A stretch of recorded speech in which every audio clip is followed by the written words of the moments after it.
हम बार-बार व्यक्ति की स्वतंत्रता के बारे में भारतीय संविधान के अनुच्छेद 19 को जोर समर्थन करते हैं। उदाहरणों, छवियों और संदर्भों सहित वीडियो मनोरंजन, सूचना और शैक्षिक उद्देश्य के लिए प्रदान किया गया है और चैनल किसी भी गतिविधि को बढ़ाने प्रोत्साहित नहीं करता है। हमारा मकसद केवल समाज जागरूक करना है। हेलो, सलाम, नमस्ते, आदाब, जय हिंद, वंदे मातरम। स्वागत है आप सभी लोगों का हमारे आज के एक और इस्लाम से इंसानियत की ओर के एपिसोड में।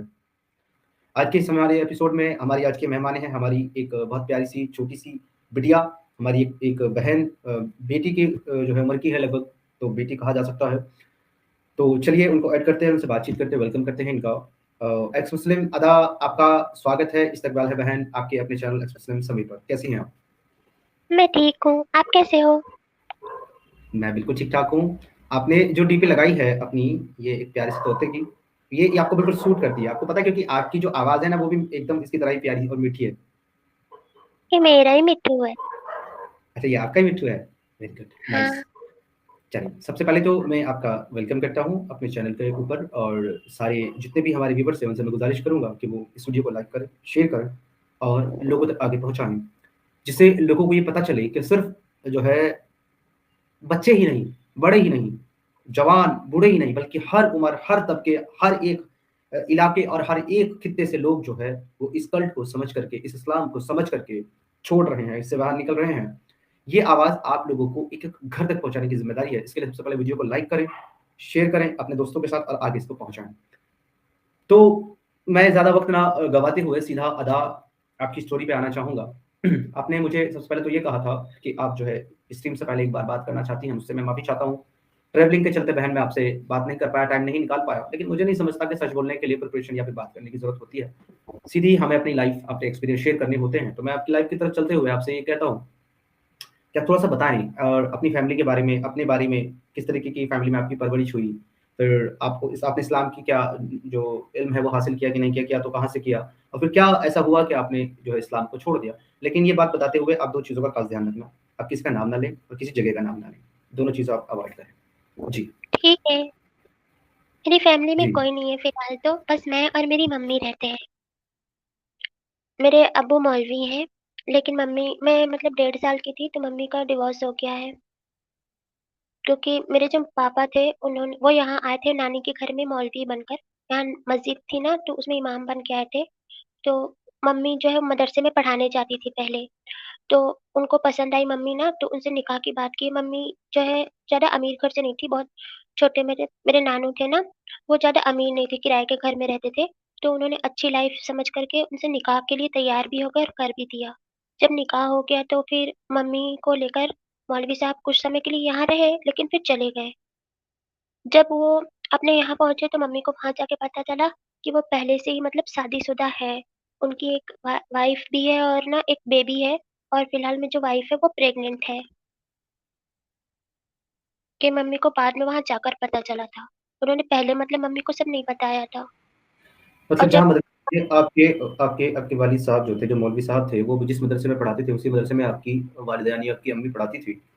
तो वो हाँ, घर दूर था उनके, वहाँ पे उन्होंने उनसे निकाह किया और जब वो उनको घर लेकर के गए, तब उनको पता चला कि उनकी पहले से एक बीवी है। हाँ। मतलब उन्होंने शादी के या निकाह के वक़्त आपकी अम्मी को नहीं बताया कि वो पहले से शादीशुदा है या पहले से उनकी बीवी है, ऐसा कुछ नहीं बताया?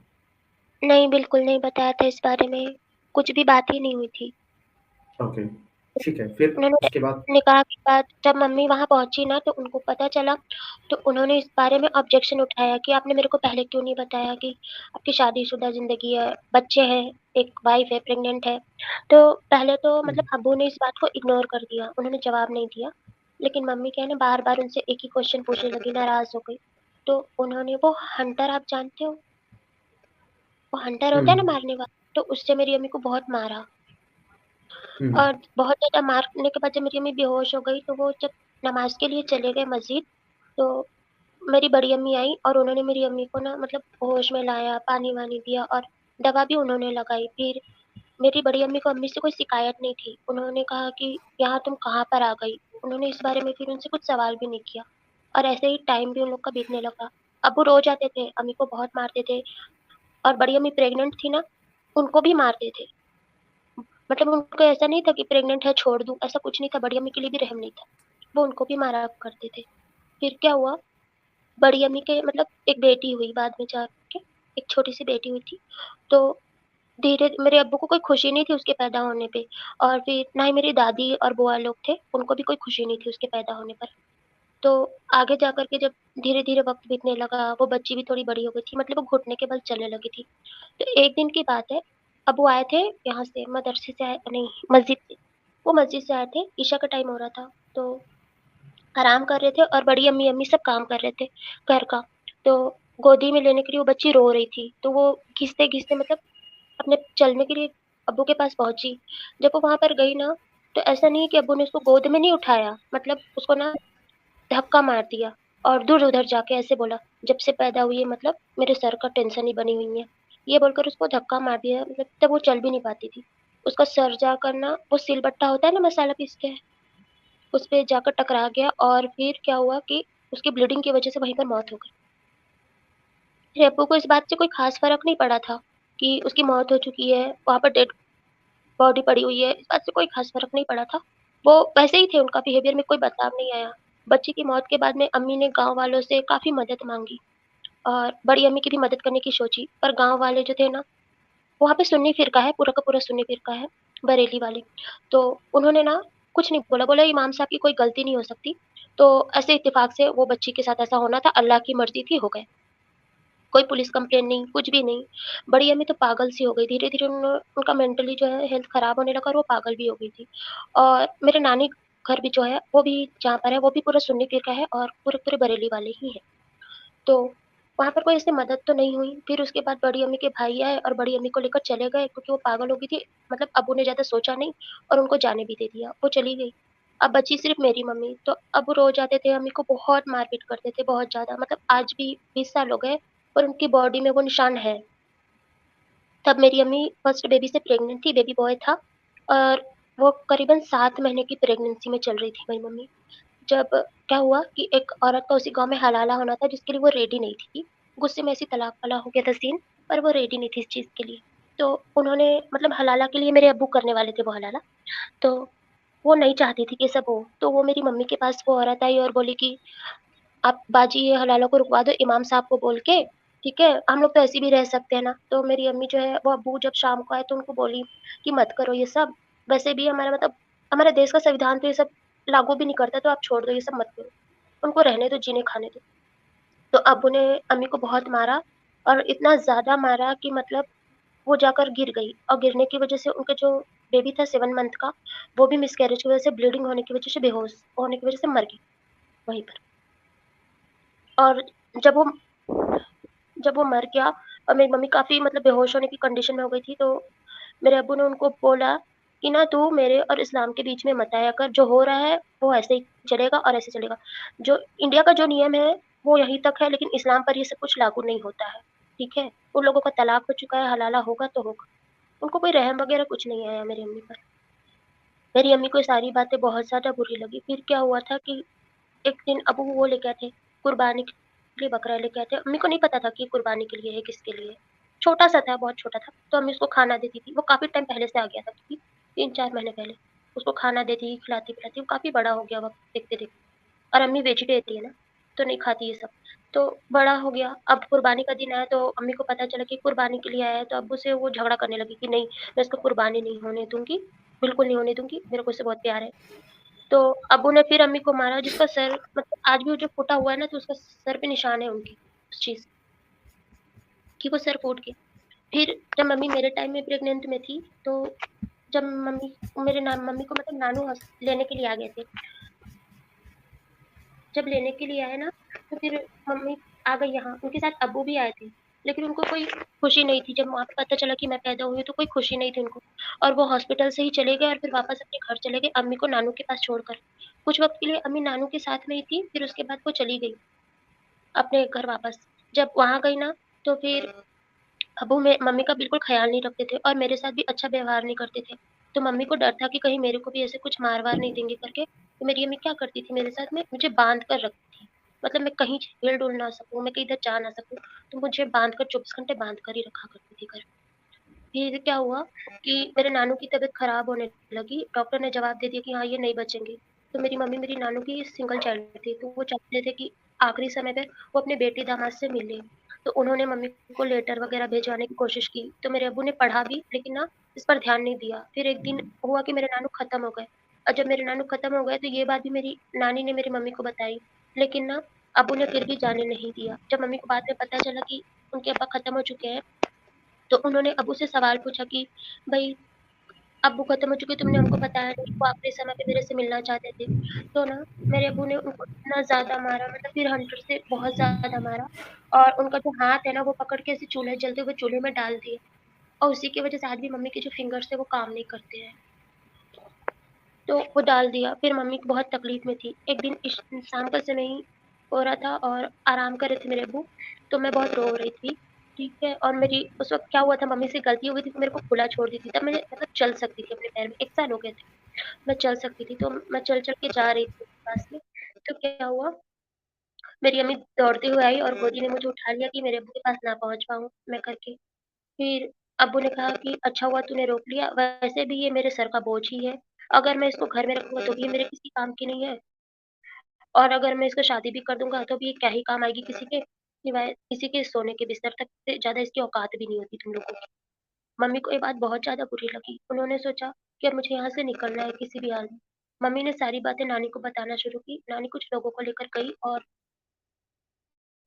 मम्मी को वहाँ से लेके आ गई। जब मम्मी वहाँ पर से आ गई, तो यहाँ के लोगों ने मम्मी को बहुत ज़्यादा टॉर्चर करना शुरू कर दिया।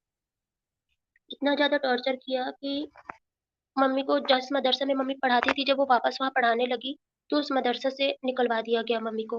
फिर मम्मी जो है दूसरी-दूसरी जगह नौकरी ढूँढने लग गई। फिर उनको उस नौकरी से भी नहीं करने दिया गया, मतलब वहाँ से भी निकलवा दिया गया। ऐसे में खाने-वाने के लिए, घर के राशन के लिए, हर चीज़ के लिए जो है बहुत ज़्यादा परेशानी होने लगी, और ना हमारे पास खाने के लिए कुछ था, ना कुछ भी नहीं था। हमारे घर की लाइट भी काट दी गई थी, और जो मकान मालिक था, मतलब नानी को विधवा पेंशन मिलते थे, उसमें 300 रुपए, तो मकान मालिक था वो उस पैसे को भी ले लेता था। अच्छा बेटा, और फिर क्या, एक चीज़ मुझे एक सवाल आपसे यहाँ पर आया है। आपकी जो स्टोरी है, जो आपकी जो ये बात है, इसमें तो हुँ, बहुत सारे पॉइंट है जिस पर मैं डिस्कस आगे भी करूँगा लोगों के साथ, लेकिन प्रॉब्लम बहुत सारी है, एक नहीं है।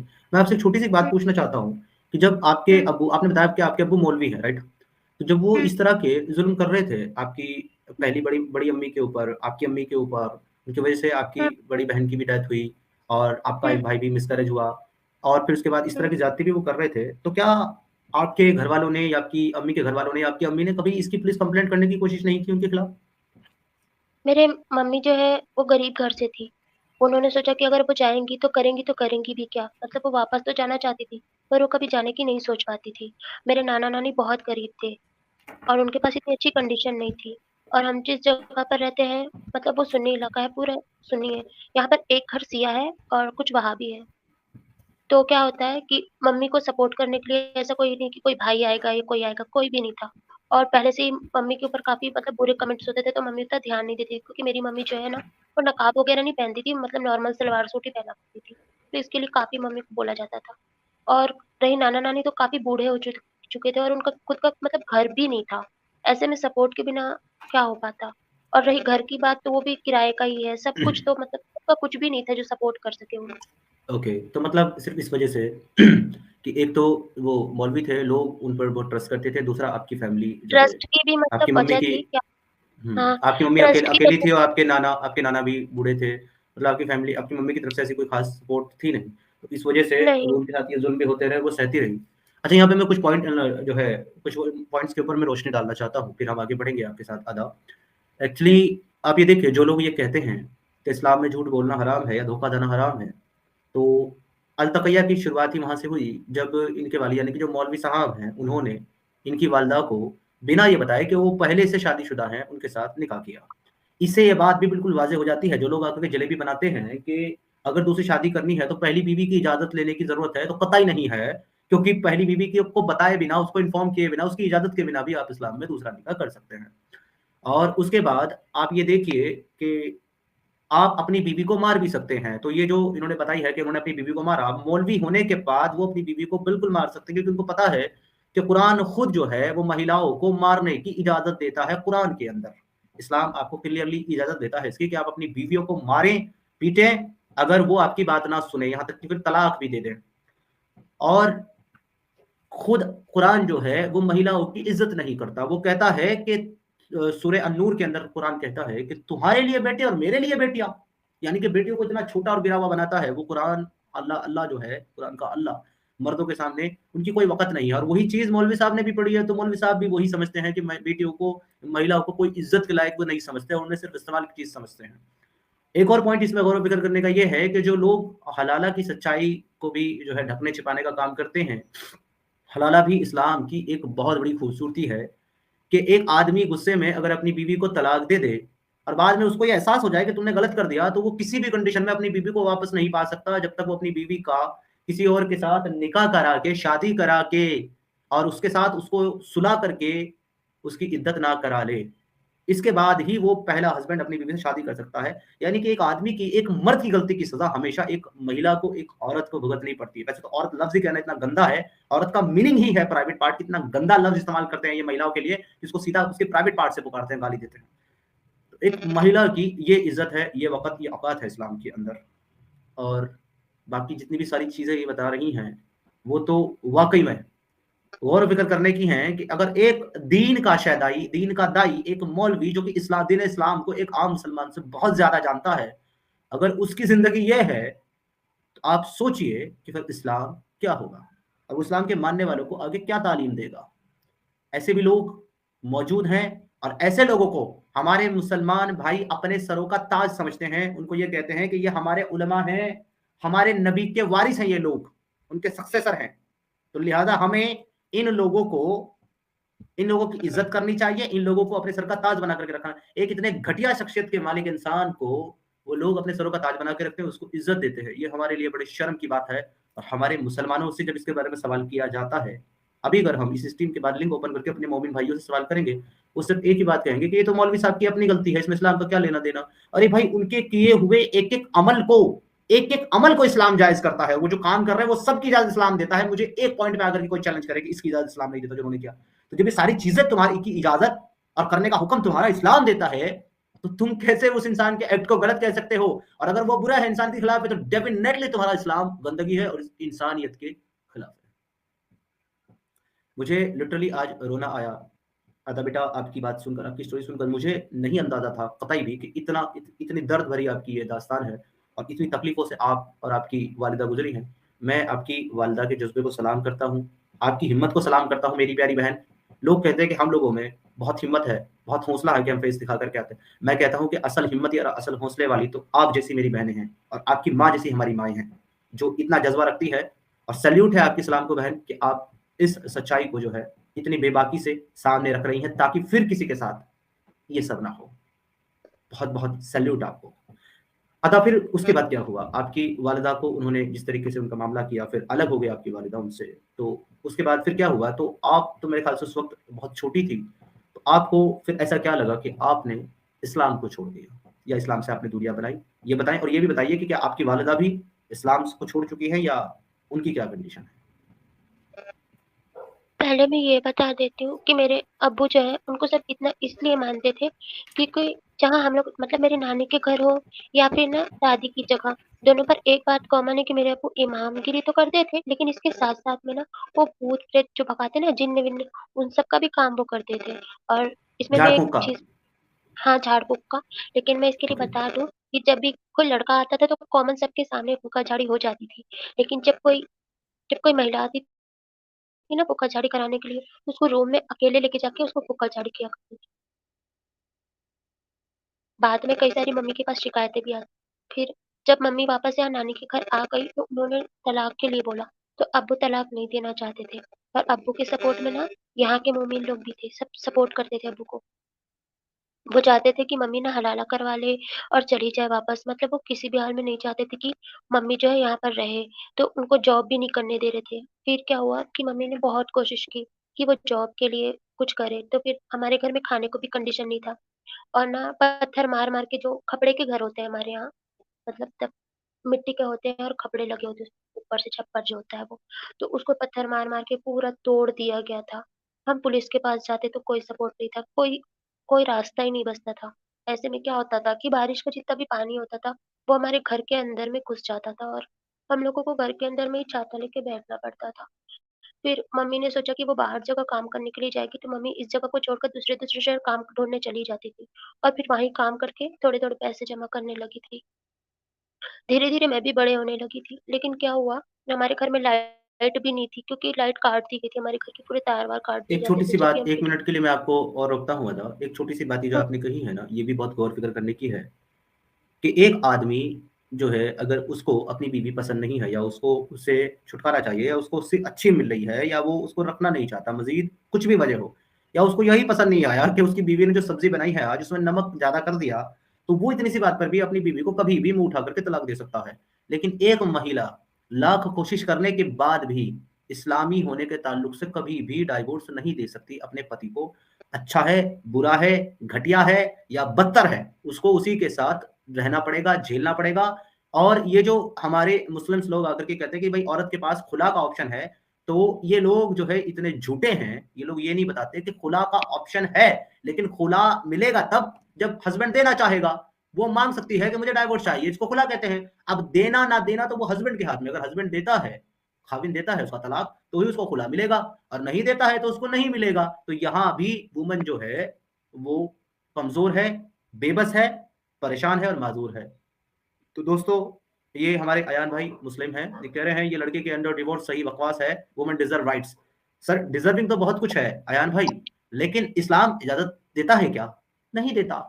और सबसे बड़ी तकलीफ की बात ये है कि इस्लाम के अंदर रिफॉर्मेशन का भी कोई ऑप्शन नहीं है। जैसा तय कर दिया गया आज से 1400 साल पहले कुरान में, आपको वैसा ही एज़ इट इज़ फॉलो करना होगा। एज़ इट इज़ आपको फॉलो करना होगा। अगर आप फॉलो नहीं करेंगे, तो आप इस्लाम के दायरे से बाहर हो जाएँगे।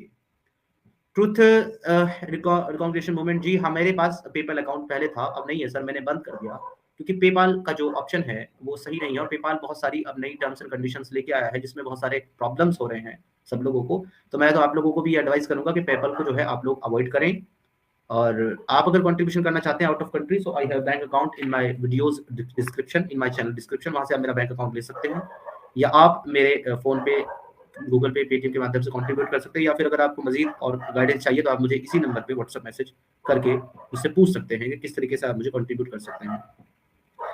Divya Vashish ji, thank you so much for your contribution. इनके फादर को जेल भेजा जाए and Sami ji, thank you so much for your contribution also. नमस्ते, सत श्री अकाल समीर ब्रो एंड ऑल, जय हिंद जी। नमस्ते, सत श्री अकाल, जय हिंद। आपको भी बहुत-बहुत धन्यवाद आपकी कंट्रीब्यूशन के लिए। पिंटू शर्मा जी, आपका भी बहुत-बहुत धन्यवाद आपके कंट्रीब्यूशन के लिए। समीर भाई, अदा जी के लिए जितना हो सकता है हेल्प कीजिए। जी बिल्कुल, डेफिनिटली हम पूरी कोशिश करेंगे कि जितना भी पॉसिबल हो हम इनके लिए जो कर पाएँ बिल्कुल करेंगे और आप लोगों से भी रिक्वेस्ट रहेगी कि आप लोग भी इसी तरीके से सपोर्ट करें ऐसी बहनों को और इन एक्स मुस्लिम्स को। ठीक है अदा। उसके बाद आपके घर के ऊपर मुसलमानों ने हमला किया जब आपकी मम्मी ने तलाक लेना चाहा आपके अब्बू से, उन्होंने नहीं दिया, तो आपके घर वर के ऊपर भी अटैक हुआ, जो कि उनके चाहने वाले थे इमाम साहब के, उन्होंने ऐसा किया। फिर उसके बाद क्या हुआ? कंटिन्यू करें। अब मम्मी के पास बिल्कुल भी पैसे नहीं थे, हमारे पास खाने के लिए भी दिक्कत हो रही थी, तो मम्मी ने सोचा कि वो दूसरे शहर में काम करने के लिए जाएँगी और फिर मम्मी चली गई। बस मैं घर में मैं और नानी रहा करते थे। अब नानी और मैं तो साथ में रहते थे, लेकिन ना नानी ने बोला कि मुझे पढ़ना चाहिए, फिर उन्होंने मुझे ना मदरसा भेजना शुरू कर दिया था। मैं मदरसे जाने लगी थी, तो वहाँ पर मुझे काफ़ी बुली किया जाता था। जो बच्चे मेरे साथ खेलते थे ना, उनके पेरेंट्स हो या फिर मदरसा में हमें बड़ी अम्मी पढ़ाया करती थी, तो बड़ी अम्मी जो है वो हम बच्चों को ना मेरे साथ खेलने नहीं देती थी। मैं एक कोने में जाके बैठे रहा करती थी। वहाँ पर मुझे बहुत मतलब कुछ चीज़ सही भी हो तब भी मुझे बहुत मार पड़ती थी। बेवजह ही मारते थे मेरे को। और फिर हुआ कि ये वक़्त टाइम बीतने लग गया बस ऐसे ही और फिर मेरी मम्मी दूसरी-दूसरी जगह काम करके थोड़े-थोड़े पैसे जमा करने लग गई थी। फिर यहाँ के लोगों ने ना मुझसे बोलना शुरू कर दिया कि मेरी मम्मी दूसरी-दूसरी जगह जाती है और गंदे काम करती है। मुझे तब ये नहीं पता था कि गंदे काम, अच्छे काम क्या होते हैं। मुझे बिल्कुल भी नहीं पता। अभी 5-6 साल के बच्चे को ये थोड़ी पता होता है कि सही काम, गलत काम क्या होते हैं। तो जो बड़े बच्चे रहते हैं ना, वो मुझे चिढ़ाते थे और समझाते थे कि गलत काम क्या है, सही काम क्या है। और मेरी मम्मी के लिए बहुत गंदी-गंदी चीज़ें बोला करते थे। मैं अपनी नानी से आके पूछती थी कि ये क्या काम होता है? गलत काम मुझे भी पता हो, ऐसा क्या करते हैं मम्मी? नानी बोलती है ऐसा कुछ नहीं करते, तेरी मम्मी पढ़ाती है स्कूलों में। लेकिन ना यहाँ पर मैं बोलती थी कि नहीं मेरी अम्मी ऐसा कुछ नहीं करती, मेरी अम्मी पढ़ाती तो ना वो बड़े-बड़े मतलब बच्चे तो बच्चे, उनके पेरेंट्स भी बोलते थे कि नहीं मेरी किसी ने नहीं सोचा कि मेरे मेंटल हेल्थ पे क्या फ़र्क पड़ेगा, ये कुछ भी नहीं। बस मुझे बोला जाता था कि मेरी मम्मी ना गंदे-गंदे काम करने लगती। पैसों के लिए मेरे अब्बू को उन्होंने छोड़ दिया। मेरे अब्बू अच्छे हैं, मेरी मम्मी मेरे को गलत शिक्षा देती है, सब करते रहती है।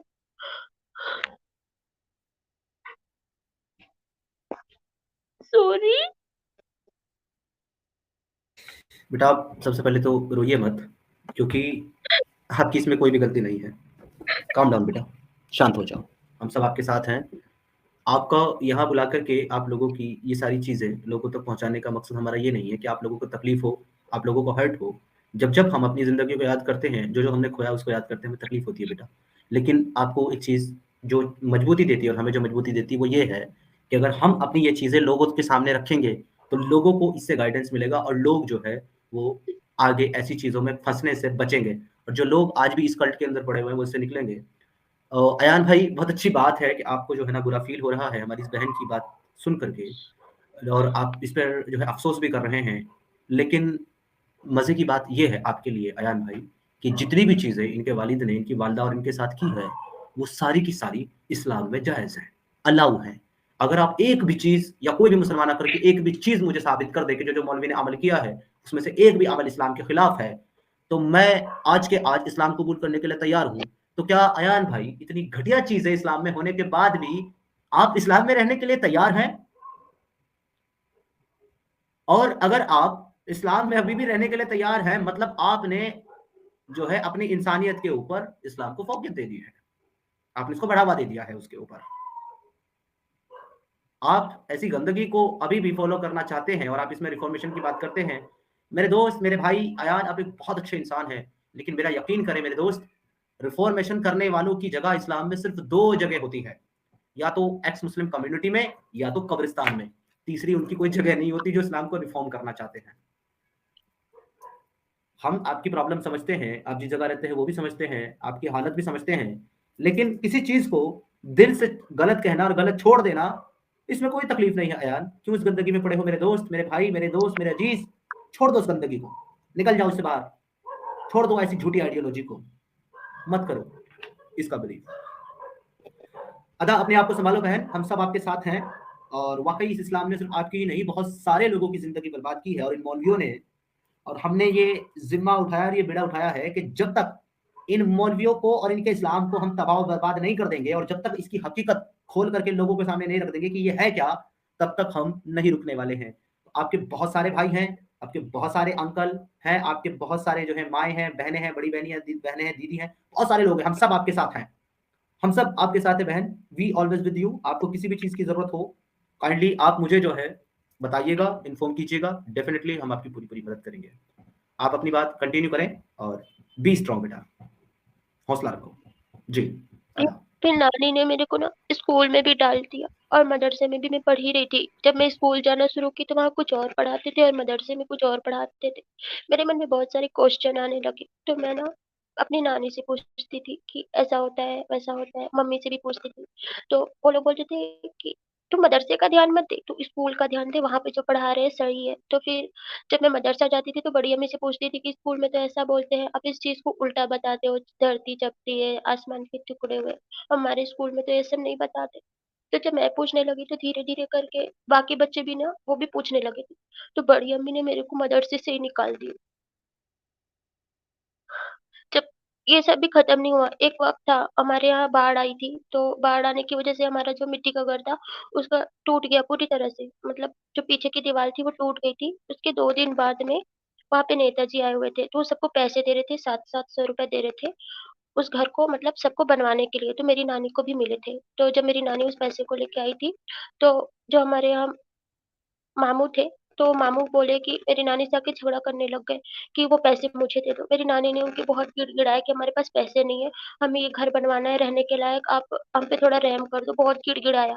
पर वो नहीं माने और उन्होंने कहा कि नहीं, पैसे मुझे दे दो, ये मेरा घर है, तुम लोग बस किराएदार हो। तो मेरी नानी ने कहा, हाँ, हम किराएदार हैं, लेकिन घर बनवाने के लिए हमारे पास बिल्कुल भी पैसे नहीं है, रहने दो करके ना, हम आप ही का तो घर बनवा रहे हैं। पर उन्होंने नहीं किया, मेरी नानी ने उनके पैर भी पकड़े, पर उन्होंने बिल्कुल रहम नहीं किया, पैसे ले लिए।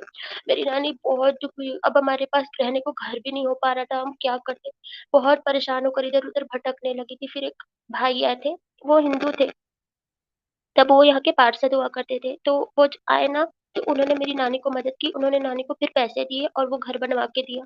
फिर मैं मतलब आज भी मेरी नानी खत्म हो गई, लेकिन वो उनका बहुत उपकार मानती थी ज़िंदगी में आखिरी सांस तक की। उन्होंने मेरी मदद की थी तब। और जब मेरी मम्मी दूसरे शहर काम करती थी, तो लोग बोलते थे कि मेरी मम्मी ने किसी हिंदू के साथ भाग के शादी कर ली है मेरे से परेशान होकर के, और मैं भी जब बड़ी हो जाऊँगी ना, तो ऐसे ही उल्टे-सीधे और गंदे-गंदे काम करूँगी। मेरा कोई फ्यूचर नहीं है।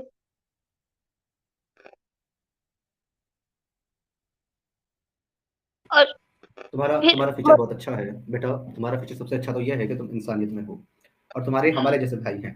तुमको कभी भी किसी भी चीज़ की फ़िक्र करने की ज़रूरत नहीं है। मुझे उम्मीद है अपने दोस्तों से, अपने भाइयों से जिन्होंने इतना सपोर्ट किया हमेशा सारे मुस्लिम्स को, और मुझे भी, मुझे उम्मीद है कि वो सब लोग आपके लिए खड़े होंगे। और अगर कोई भी नहीं भी खड़ा रहा ना, या कोई भी किसी भी एक लिमिटेड तक कुछ कर पाया, तो भी अदा ऑलवेज़ तुम्हारा ये भाई जितना हो सकता है हर चीज़ से, दिल से, जान से, हर एक चीज़ से आपके साथ खड़ा है। You can call me as your big brother. सगा भाई तो नहीं हूँ तुम्हारा, लेकिन सगे से बढ़कर मैं तुम्हारे लिए भाई हूँ। तो कभी भी तुम्हें किसी भी चीज़ की ज़रूरत हो, बस मुझे एक बार याद कर लेना। तुम्हारे पास मेरा कॉन्टैक्ट है। बस एक सिर्फ़ छोटा-सा मैसेज करना, तुम्हें जो भी नीड होगी। जितना ज़्यादा मैं जो भी कुछ कर पाऊँगा डेफ़िनिटली आपके लिए करूँगा। आप बिल्कुल परेशान मत होइए। बिल्कुल मत। अब मम्मी ने थोड़े पैसे जमा किए थे, और फिर वो पैसे थोड़े हो गए ना, तो वो यहाँ वापस आ गई, और फिर यहाँ पे छोटी-सी ज़मीन लेके हमने मतलब पैसे-वैसे मतलब उधार वगैरह करके जैसे-तैसे मतलब छोटा-सा घर भी बना लिया। अभी हम वही उसी घर में रहते हैं। वहाँ पे सब मोमिन लोग ही रहते हैं, लेकिन हम भी वहीं पे रहते हैं फिलहाल तो उसी घर में।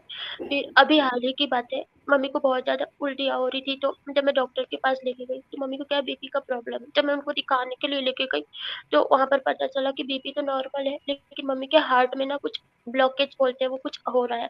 तो फिर हमारे पास पैसे नहीं है, तो फिर मैं उनके लिए बोलने गई कि मम्मी हमारे पास पैसे नहीं है, हम क्या करेंगे? फिर मुझे याद, मम्मी बोली पता नहीं कुछ करेंगे, देखते हैं ना। तो फिर मुझे याद आया कि यहाँ के मस्जिद में बहुत फंड आते हैं, और वो हेल्प के लिए ही होते हैं। मतलब अगर किसी को कुछ प्रॉब्लम है, तो उस वक़्त उसको दे दो, बाद में वो धीरे-धीरे चुका देता है। तो फिर मैंने ना हाल ही में गई, मतलब कुछ दिन हो रहे होंगे, 15 दिन हो रहे होंगे, तो मैं उनके पास गई। यहाँ पे बड़ी अम्मी मेरे को पढ़ाया है, तो मैं उनके पास गई और उनसे रिक्वेस्ट की कि आप इमाम साहब से और सबसे बात करो ना, सदर साहब से, जो यहाँ के सदर सिक्योरिटी, कि मुझे ना थोड़े पैसे दे देंगे। फिर ना मैं कुछ भी करके फिर थोड़ा-थोड़ा चुका दूँगी, बाद में जब मेरे पास हो जाएँगे, आप मेरे को दिला दो।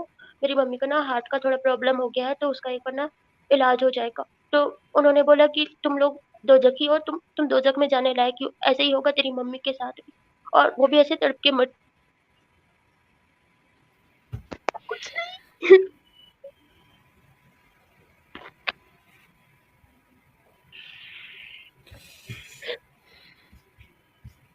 पानी पियो बेटा थोड़ा-सा अदा। आप थोड़ा-सा रुको, थोड़ा पानी पियो।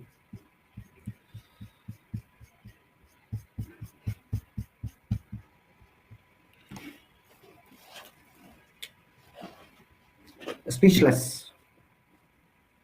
मेरे पास कुछ नहीं है कहने के लिए इससे ज़्यादा।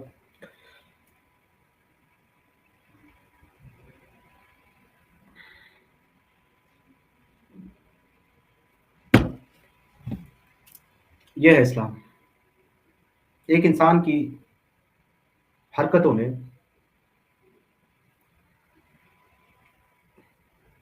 उनकी ज़िंदगी जहन्नम बना दी है पूरी की पूरी। और हमारी ये मुस्लिम कम्युनिटी ऐसे लोगों को सपोर्ट करती है।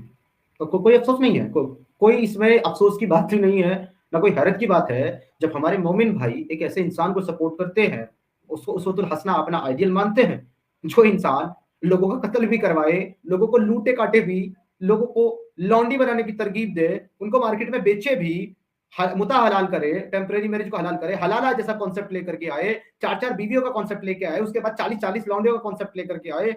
ऐसी-ऐसी चीज़ें, ऐसी-ऐसी तालीम देने वाले इंसान को जब ये लोग सपोर्ट करते हैं, रहमतुल्लिल आलमीन बोलते हैं, उसके लिए लोगों के सर तक काट डालते हैं। वो जो अपनी जो 6 साल की बच्ची से शादी करके 9 साल की उम्र में उसके साथ सुहागरात बनाए, वो जो अपने ही खुद के मुँह बोले बेटे की बीवी से उसका तलाक करवा के उससे शादी कर ले, तो ऐसे इंसान को जो लोग अपना आइडियल, अपना उसवतुल हसना मानते हैं, जो मुसलमान, वो अगर ऐसे मौलवी को कुछ अच्छा मान रहे हैं, तो उनके लिए कौन-सी बड़ी बात है। Shame on you guys. Shame on you Muslims. Shame on you Mullah, and shame on you Maulvis. We challenge you. I challenge all the Muslims, all the Maulvi, all the Mufti in the world. Come and debate with me and prove me. Your Islam is a logical deen. Your Islam is a humanist deen, and your Islam is a peaceful deen. Prove me. Prove me. नहीं कर पाओगे, क्योंकि तुम लोगों की औकात नहीं है। ना तुम्हारे अल्लाह की औकात है कि वो खालिक कायनात साबित हो, ना तुम्हारे रसूल अल्लाह की औकात है कि वो रहमतुल्लिल आलमीन साबित हो, ना तुम लोगों की औकात है कि तुम लोग पीसफुल साबित हो, क्योंकि तुमको तुम्हारी सच्चाई पता होने के बाद भी तुम लोगों ने आंखें बंद कर ली है, अभी भी झूठ को फॉलो कर रहे हो, लोगों को जन्नत जहन्नम का डर दिखा करके लोगों की जिंदगी जहन्नम बना रखी है और खुद की भी जिंदगी जहन्नम बनाए घूम रहे हो। Shame on you Muslims, shame on your belief, literally shame on your belief. That's why I always used to say that I hate Islam. I literally hate Islam more than everything in the world. But I really, really love you Muslims. Because I want you to come out from this cult. मैं चाहता हूं कि तुम इस घटिया, इस गंदी चीज को छोड़ करके इससे बाहर निकलो। इंसान बनो, इंसान के बच्चे बनो। जब तक नहीं बनोगे तब तक हम ये मूवमेंट चलाते रहेंगे, तुम लोगों के मुंह पर इस तरह के तमाचे मारते रहेंगे, तुम्हारे की अपनी पीसफुल कम्युनिटी के किस्से तुमको बताते रहेंगे, तुम्हारे मौलवियों की हरकतें तुमको सुनाते रहेंगे। अदा आई डोंट थिंक सो कि ज्यादा बात अभी हम इस पे करनी चाहिए, क्योंकि मैं समझ सकता हूँ तुम्हारी हालत को। मैं तुमसे बस छोटी सी एक दो बातें पूछता हूँ, मुझे उसका आंसर दे दो। क्या आपने अभी तक कोई चैनल बनाया है अपना अदा? हाँ, मेरा चैनल है, उसमें छोटे-छोटे वीडियो डालती हूँ। आप अपने चैनल का लिंक दें, पहले तो यहाँ प्राइवेट चैट में डाल दें या मुझे बता दें किस नाम से है, मैं आपके चैनल का लिंक अभी लोगों के साथ शेयर कर देता हूँ, पहली चीज। और दूसरा, अगर आपको कोई फाइनेंशियली कंट्रीब्यूट करना चाहे बहन, तो बेटे तो उसका कोई तरीका है, कोई जरिया है आपके पास जिससे आप फाइनेंशियल कंट्रीब्यूट लोग कर पाए? मेरे पास कोई जरिया नहीं है। हाँ, आप मेरी हेल्प कर दो ना। आप मेरे साथ अपना पेमेंट डिटेल्स, मतलब जिसके थ्रू मैं आपको सपोर्ट भेज सकूं, वो मेरे साथ तो शेयर कर दोगे ना? उसमें तो कोई प्रॉब्लम नहीं है हाँ, आपको? नहीं, मुझे कोई प्रॉब्लम नहीं। इनके मेरी लिए अम्मी ठीक आप थी लोग बस। इनके लिए आप लोग अगर कुछ मदद करना चाहते हैं एक्स मुस्लिम अदा बहन की, तो सबसे पहले तो जो है इनके कॉन्टैक्ट, इनका जो चैनल है उसको सब्सक्राइब करें आप लोग और उसके साथ जुड़ जाएं। मैं कोशिश करूंगा कि बहन का चैनल जल्दी से लाइव स्ट्रीम चालू हो वहां पर। और अभी हमारी अंजल बहन हमारे साथ जुड़ी हुई हैं, एक्स मुस्लिम तहमीम बहन है, एक्स मुस्लिम पूजा जी हैं, और एक्स मुस्लिम जो है और बहुत सारी हैं हमारी बहनें हैं, रब्बानी बहन है। इन लोगों से मैं गुजारिश करूंगा कि आप बहनें मिलकर के थोड़ा सा अदा को सपोर्ट करें। इनके चैनल पे आप लोग इनकी लाइव स्ट्रीम्स को ज्वाइन करके भले ही 15-15 मिनट आप दें, अगर आप 4 लोग 15-15 मिनट भी दोगे तो भी 1-1.5 घंटे की स्ट्रीम आराम से ये कर सकती हैं। 1.5-2 घंटे की स्ट्रीम आप लोगों के साथ, आप इनके कॉन्टैक्ट में, एक दूसरे के कॉन्टेंट बनाने में आप लोग मदद करें, जुड़े एक दूसरे की लाइव स्ट्रीम्स में, अपनी लाइव स्ट्रीम चलाएं, अपने चैनल को मोनेटाइज करें, ताकि लोग आपको फाइनेंशियली कंट्रीब्यूट भी कर पाएं, आप लोगों की जिंदगी भी बेहतर हो और इस्लाम की ये सच्चाई लोगों तक पहुंचे भी, जिससे लोग अवेयर होने का काम करें। बाकी मैं मेरी तरफ से आपको जितना हो सकेगा अदा बहन, मैं आप मेरे साथ अभी व्हाट्सएप पे अपना पेमेंट मेथड शेयर कीजिए, जितना हो सकता है मैं आपको अपनी तरफ से अभी कुछ ना कुछ जो भी मेरी हिम्मत है वो आपको भेजता हूँ। आप सभी लोगों से लिटरली हाथ जोड़ के रिक्वेस्ट है, जो मेल एक्स मुस्लिम चैनल चल रहे हैं और काफी अच्छे तौर पर चल रहे हैं, कुछ 8-10 चैनल हैं जो अच्छे काम कर रहे हैं, उनको आप लोग जो कंट्रीब्यूशन देते हैं, जितना कंट्रीब्यूशन आप उन लोगों को देते हैं, इसमें एक मैं भी हूँ, तो भले ही आप हमें 1 महीना कंट्रीब्यूट ना करें, लेकिन ये जो हमारी बहनें हैं, आप वो पैसा उधर से बचा करके वो 1 महीने का कंट्रीब्यूशन इन बहनों को दें। जैसे हमारी एक्स मुस्लिम रब्बानी बहन है, हमारी एक्स मुस्लिम अदा है, एक्स मुस्लिम एंजल बहन है, तहमीम है, बहुत सारी एक्स मुस्लिम वुमन हैं जो नीडेड हैं, आप उनको ये कंट्रीब्यूशन पहुंचाएं। आपका बहुत बहुत शुक्रिया। अदा के जो चैनल का लिंक है वो मैं इस वीडियो के कमेंट सेक्शन में टॉप पे पिन भी कर दूंगा। आप सभी लोगों से मेरी विनती है, मेरी गुजारिश है कि आप सभी लोग प्लीज इनके चैनल को सब्सक्राइब करें, इनको सपोर्ट करें, इनको हर तरीके से मदद पहुंचाएं, ताकि ऐसे लोग को जो है मदद पहुंचाई जाए जो वाकई जरूरतमंद भी हैं और वाकई वो लोग जो है नीडी हैं। बहुत बहुत शुक्रिया आपका अदा बहन हमारी आज की इस स्ट्रीम में जुड़ने के लिए। Thank you so much. आपका चैनल जो है, हम यही दुआ करेंगे कि आपका चैनल बहुत ग्रो करे, आप बहुत तरक्की करें, और हम सब आपके साथ हैं, आपको बिल्कुल घबराने की जरूरत नहीं है। इनका चैनल जिन्होंने सब्सक्राइब नहीं किया है वो प्लीज इनका चैनल सब्सक्राइब करें, इनको फॉलो करें और फाइनेंशियल मदद इन तक जरूर पहुंचाएं।